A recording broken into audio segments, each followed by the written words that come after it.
I'm so honored to be here with two amazing colleagues from Accenture, Jill Dailey and Mark Prince. Welcome. Thank you, Unity. So I thought we'd start the conversation by learning just a little bit about both of you. If we could start just by learning about what your role is within Accenture and what you're most passionate about that you do every day. Jill, we'll start with you. I lead our health strategy practice in the Northeast region, and I spend my time working with primarily health plans on how to identify opportunities for growth, how to think about innovation and bringing that to the clients, to their clients, and really trying to think about how to take advantage of the changes in the marketplace. What gets me really excited about this is the opportunity to actually transform healthcare. I know we all do, it's an overused term, we all do a little piece, but to be able to work every day with clients who are focused on creating a healthier world, that really aligns with our mission, and excited to be doing that. And we'll get more into this, but I imagine exciting times to be on the front lines with health plans these days. So I want to talk more about that in a minute. Mark, so tell us about your role and what you're most passionate about. So I work in digital transformation within Accenture Interactive. I've historically spent most of my time leading life sciences. I used to lead life sciences in EALA, which is our Europe, Africa, Latin America region. And now I've moved to New York, so you might realize I'm not a native New Yorker from my accent. And I've been here for a year and a half. But the thing I get most excited about is a new capability that I've been building within Accenture Interactive, which really identifies one of the challenges that we have internally that requires us to innovate in terms of how we show up and present our sales pitches to clients. And historically, we've been very functional and we haven't relied too much on creativity and storytelling. But increasingly, our competitor set isn't changing, and it's more important now for us to turn up and be able to tell a story, be able to share what the human impact of the work that we're trying to sell to clients is actually going to deliver. So moving away from some of the functional approach that we've traditionally taken and kind of moving to a more creative approach. So I now spend my time in 6 North America cities working with predominantly creatives, which isn't something I thought I would be doing when I joined Accenture. You both have such vast experience working with so many different types of key leaders in the health industry today. What's going on at the front lines? What trends are you seeing? Where are we? What's the state of the industry? Jill, why don't we start with you? Just some of the things you're seeing on the front lines of healthcare today. Yeah, very timely question, obviously with all the activity, regulatory and otherwise, but I think what I would maybe focus on is some work that we recently completed, which was research with the CEOs of 30 health plans. And so as a matter of fact, that's where I was coming from today, from a readout with a client on the results of that work. And from talking with these industry leaders across the spectrum, there were 3 themes that really came out of these conversations. One was the idea that a universal business model is really a myth. So we would think with this transition to value-based care that there might be a target model, an ideal one to move to. And what we saw is that's really not the case, and that it's very much dependent on the organization themselves, their digital capabilities, their access to capital, their CEO vision, and combined with the markets in which they operate and the appetite for disruption in this market. So really that whole idea that there are multiple business models that can be successful depending on the market and the organization. We always hear that healthcare is so regional. So even with the business models, healthcare is regional? Absolutely. So one of the dimensions when we talk about the local market, when you look at what is the appetite of providers to move to value-based care, or what is the appetite of employer groups to potentially contract directly with providers or to stay with a traditional model through a health plan, and also looking at the state regulatory environment. So we see that the market in which we're talking about is really a hyper-local market. It's not a national footprint. In many cases, it's not even a state.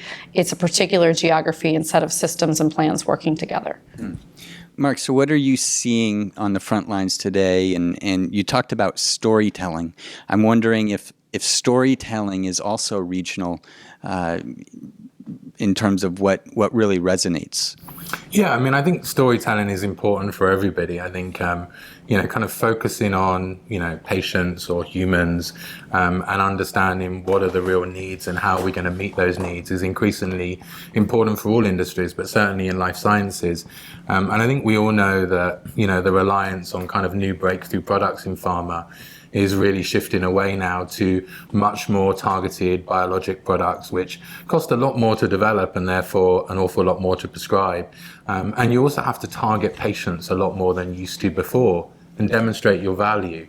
So I think it's interesting how pharma companies are dealing with this and how they're also kind of dealing with the industry convergence that's happening. You know, people that are starting to play in their space and compete with them and understand what the role of a modern pharmaceutical company is. And it's really interesting when you think about pharmaceutical companies that have historically relied on, say, selling products for diabetes, treatments for diabetes. And now they're starting to think, well, do they also have a role in helping prevent diabetes and preventing people from needing their products? Do they also have a role in helping monitor patients and helping patients monitor themselves and look after themselves better, as well as providing treatments for diabetes? So suddenly it's shifting a lot in terms of what their role is and how they're going to adapt to this new model of needing to provide more outcome on the value of their medicines, but also kind of a shift in how they engage directly with patients, which is something many of them haven't historically done or haven't historically done well. So with so many new entrants coming in to the healthcare space, we're seeing technology companies, consumer companies, even automobile companies. It seems like in some way everyone is becoming a healthcare company. What does that mean for the leaders of healthcare or those who have been leading healthcare over the last several decades, and for maybe some of the organizations you guys come across, what do they need to do to really thrive in the future? To the research that I was referencing before, I remember sitting with one CEO who said, well, you know, there are all these new entrants coming into my marketplace, and they're just little ankle biters. They're just kind of, you know, a little noisy on the edges, except for one of them is going to be a shark. And I don't know which one it is. So how do I figure that out? So I need to be able to work with the organizations that are attacking the most lucrative part of my value chain and make sure that I'm either partnering if they can do something better and be able to deliver those solutions, or putting up the right defenses so that I can protect the components of my business that are most lucrative. That's actually one of the things we're most excited about to collaborate again for the second year with Accenture is your HealthTech Innovation Challenge, as well as do ecosystem development together. That's something you guys have really, I think, done a great job of around the world. Why is that important, and how can partners sort of tap into that? So the HealthTech Innovation Challenge, we're really excited to be partnering again with Startup Health to conduct this challenge. And we are looking at, you know, having startups apply up until September 1st to be participants. That's the deadline, right? September 1st. Yep. And then we'll have regional rounds. So that can be in Boston and London, or this year we're excited to have added a location in Asia. So we'll have a round in Singapore as well. And then the organizations that pass through the regional rounds will join us at the JP Morgan Healthcare Conference and the Startup Health Festival in January out in San Francisco. And why is this so important? I will just maybe start by saying when we did this last year, it was amazing how much our established clients appreciated the opportunity to access all of these great startup ideas that they saw immediate relevance to their business, and to be able to also help them advance their objective. Each one of the startups did a great job in explaining what is the problem that they're trying to solve, how are they going to go about doing that, and what's the monetization strategy. And that really resonated with our established clients who participated as well. Mark, you were talking about convergence of industries. It seems, well, there's this wave of startups and entrepreneurs also coming in as new entrants. So why is it important for industry to be working and paying attention to what's going on at these very, very early stages of market development? I think, again, it comes to the need to address a fundamental change in the business model moving forwards. And that's going to come from many different places, and sometimes not where you're expecting it to come from. You know, historically, pharma companies have really only focused on, you know, research and development into new pharmaceutical products. But now all of a sudden, they're looking at new wearable devices that help patients better understand, monitor, and even diagnose and treat themselves. More efficient ways to work. And I think, you know, working with startups is great because, you know, although pharma needs to innovate, often from a regulatory point of view, they work on precedent and historic precedent. And there is no real precedent for innovation. So you kind of enter this regular whack-a-mole around regulatory, and this is something startups aren't, held back by. And I think if pharma can, kind of leave behind the need to protect their IP and have exclusivity, and really embrace the agile kind of iterative development and ideation and tremendous ideas that startups are bringing, and allow those startups to leverage the experience, the access, and the scale that the big pharma companies have, for example, I think the possibilities are almost endless. And I think it needs to be a real coming together and convergence and understanding the value that both parties bring, and not one trying to dominate another, which I think is often what happens and can scare startups away from big pharma. And I think our role in that can be the bridge builder, and that's what we see in the HealthTech Innovation Challenge.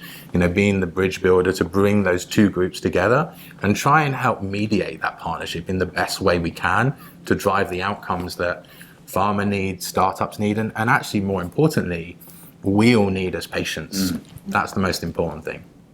Yeah, it was really exciting to see all the leaders that assembled at the final announcement, the judging at last year's Startup Health Festival. And these are major leaders of major healthcare companies from around the world, and how involved they were with supporting these startups. I thought that was really exciting and impressive, and we need more of that as an ecosystem. So very much looking forward to seeing how this develops again this year.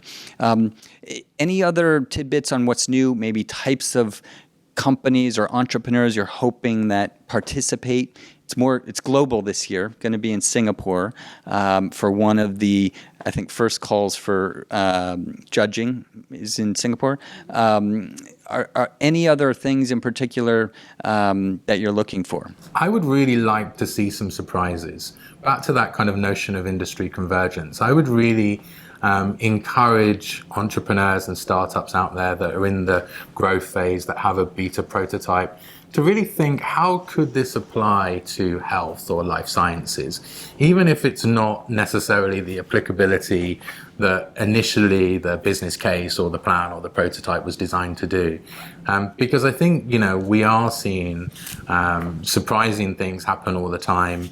And many of those come from places that, we weren't seeing. I mean, I would love to see a car where, you spend so much time driving around and you grab the steering wheel, and the steering wheel is able to take your blood pressure and advise you, kind of what's the trend, from the last kind of 6 or 7 times that you were driving. I mean, it really is endless when you think about the possibilities and the application of digital technologies to healthcare and all the different industries that they could sit in. It's like you said, everybody is kind of in health these days. So I would love to see some of those really out of industry innovations coming in. I'd love to see somebody that's developed a product for automotive turning up at the HealthTech Challenge. I think that would be great. I also think that what would be really great is that we've talked a lot about consumerism over the last 2 years, or if not longer than that. Yet when you talk about, have we actually moved the needle on making the experience seamless and integrated for the patient? We have not made enough progress. If you talk about whether we've used consumerism as a way to actually bend the medical cost curve, the answer is no. And so I would love to see some organizations that have concrete ways to do that, that take that patient-centric view, or member-centric or consumer-centric, right? And have concrete ways that they can actually influence behavior and the outcomes that make it better for everyone. It does seem like the last, let's call it 5 to 10 years, has been this first wave of innovation, very much leading us to what I believe is we're entering a second wave of innovation where some more dramatic leaps forward may happen because of the hard work that's the pipes that have been laid, the connections, the silos that have been connected over the last few years, as well as the new industry coming in and the key players coming in. What are both of your takes on where we're going, what the next few years look like in terms of innovation in health? Jill, start with you. I think the biggest question is going to be, will enough leaders in the industry be willing to take a leap of faith? because a lot of the change that we've seen over the last 5 to 10 years, if we're really critical about it, it was because wet cement was created with the passage of healthcare reform. And so even if you look at the trends around the transition to value-based care, there's movement, but nowhere near the level that would have been anticipated if we had this conversation 5 years ago and we're predicting the future. There's a little bit of a wait and see with changes in the regulatory environment. And so I do think there's an element of saying there are certain steps that we should take regardless of what might happen in Washington or anywhere else, and take that leap of faith to really work together and try to change the healthcare environment in a particular community. From my perspective, I think, one of our big challenges is we have more technology than our ability to solve some of the ethics challenges, and therefore we don't, kind of leverage as much as we can. I think even with self-driving cars, we're having to now address some of those ethical issues around responsibility and ownership and legal accountability. And I think as we do more of that in healthcare over the next couple of years, what we'll then be able to do with the technology that already exists is endless. And I watched a great video the other day. It was an animated video. It was a few years old. But it was a guy standing in front of a mirror that was able to diagnose from his color that he looked under the weather and take his temperature and ask if he wanted to, order medicine and get it delivered from the pharmacy, and, kind of pre-scripted an email to his boss to say he wasn't well. And you think today with kind of infrared technology to take your temperature, kind of video cameras in mirrors, Alexa, AI, even here in New York, you can even get Capsule to deliver your pharmaceuticals to your home or work. All the technology that we need to be able to make that 2 or 3 year old animated video that was at that time future looking now exists. And all we have to do is connect those technologies, make services that add the value to customers and patients that we're talking about, that also kind of bring all of those different technologies and industries together to create valuable solutions to improve health outcomes for patients and communities and and the world. I mean, it sounds ridiculous to say it, but applying some of these technologies in third world countries as well, which is also something we saw a lot at the HealthTech Challenge. It is amazing what you could do that wouldn't have otherwise been possible in rural locations. So I think it's going to start to become more of a reality rather than future thinking animated videos in the very near future. There really is a global opportunity. It seems often the discussion here is focused on the $3 trillion industry, the 350 million people here. There's close to 7.5 billion people in the world, billions of new people coming into the healthcare market. Huge global opportunity. The big question is, who will lead the future of health and healthcare? Will it be a healthcare company, a technology company, a consumer company? What do you guys think, or is it just uncertain at this point? Well, one of the things I think is interesting is, first, if we think about, we have all these people in the environment, but we have in many countries an aging population. So you have a need to treat seniors in whatever way makes sense. But we also have then the millennials who are entering in, and they have different expectations. And so I think the challenge is going to be, regardless of where the player comes from, the ability to meet these distinct needs of what will be the two largest segments of the population, so who don't necessarily resemble one another. And I don't just mean by age, but by lifestyles, buying behaviors, et cetera. So I think that's going to be a really big challenge, and someone who can seize that is going to be well set up for success. I'd also like to think that, and you talked about millennials, and millennials have a lot more social responsibility generally as a group.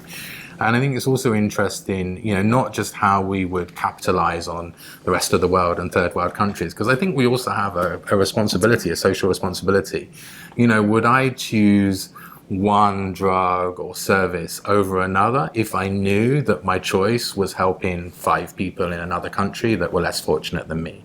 I'd like to think that I would, and that could again encourage the development of new services that could actually be monetized, in some of the bigger, more developed countries, and the beneficiaries of that also being people in poorer countries that can't afford that same level of treatment. So I think again, all companies are realizing this kind of social kind of responsibility that we all feel, and I think that's interesting as well. I would hate to think that we're all just going to go and commercialize everything in the rest of the world, and kind of make it all about profit. And I think that's something that again I saw last year. What I'm hoping is the same sort of thing we've seen with telecommunications, with other industries, banking. We're seeing it in Africa, throughout India and other places in Asia, where the business models are so radically different. The cost needs are so different that it becomes truly transformative. The way Skype was, or WhatsApp, or other solutions in other industries. It will be very interesting, I think, to see if that ricochet effect comes back and how that impacts other markets. It's certainly going to be very, very exciting. Last question. Lessons, advice for startups, what they could or should be doing to get more success with these healthcare leaders today? I think there are probably two components to that. One is that, yes, it is an attractive target market to go after, to say this is a big problem, there's a lot of dollars in the market space, and there's opportunity for improvement. But with that, it becomes really difficult to be specific about what problem you're addressing. There have been a lot of entrants that have come in saying, well, we're going to be able to move fast, we're going to put a lot of money against this issue of the rising costs in healthcare, but at the end of the day, they're not specific enough about what they're doing. So for example, if you say, I want to have the best chronic condition management solution. Well, that's great, but there are lots of chronic conditions. So I think part of the success of players in that space has been picking one that is a particularly prevalent condition, and then working that, establishing your leadership in that area, and then thinking about how that could potentially be applied elsewhere. And I think the second piece, even though I imagine that we would all share this view, is to keep the faith and maintain the enthusiasm, because there will be headbanging along the way for sure, but that there's a real opportunity here that can truly impact the quality of life. So keep at it. Persistence. Focus and persistence. Yeah. I'm going to add storytelling. As we keep talking about storytelling, and storytelling is such a passion of mine, I think, and even at the HealthTech Challenge last year, I saw great ideas that maybe didn't score as well because they weren't communicated well enough. And I think, always remember that you've got to tell a story. And a story has a beginning, a middle, and an end. And I think the beginning, to your point, is, what is the challenge you're solving? And what evidence do you have that that's a real challenge and that there's a real gap in the market to solve that challenge?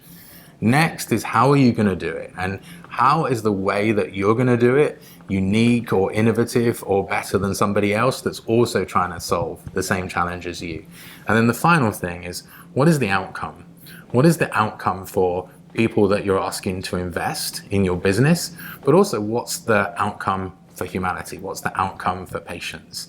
And being able to, paint that very clear picture in a very short period of time, and be able to do that very confidently, is really, really important. Because so many times I see great ideas that I think are really good ideas, but I'm not quite sure, and it leaves me guessing a bit. And I think you've got one opportunity at the HealthTech Challenge, and just make sure you don't leave anything to chance, And then I think the point that you made as well is great. Not everybody is gonna see your vision, but not everybody needs to see your vision. You need to get one really good investor to kind of back and see your vision. And so just keep at it as well. Don't get disheartened. Don't let knockbacks, kind of set you back. Just keep going at it. And if you truly believe in it, and it's truly meeting an unmet need, and dealing with a real challenge that exists and is going to improve patient outcomes, or just people's outcomes in general, somebody at some point is going to back you and invest in it. So calling all entrepreneurs to apply by September 1st for the HealthTech Innovation Challenge at Accenture.com, and we will put a direct link in the show notes and on the post here. But I want to thank Jill and Mark for sharing your wisdom with the community and the ecosystem, and for all that you do. Very much looking forward to looking at the great entrepreneurs and meeting them at this year's Startup Health Festival and seeing what great innovations are to come. So see you January 8th, if not sooner, at San Francisco for the Startup Health Festival and Accenture HealthTech Innovation Challenge. Thank you.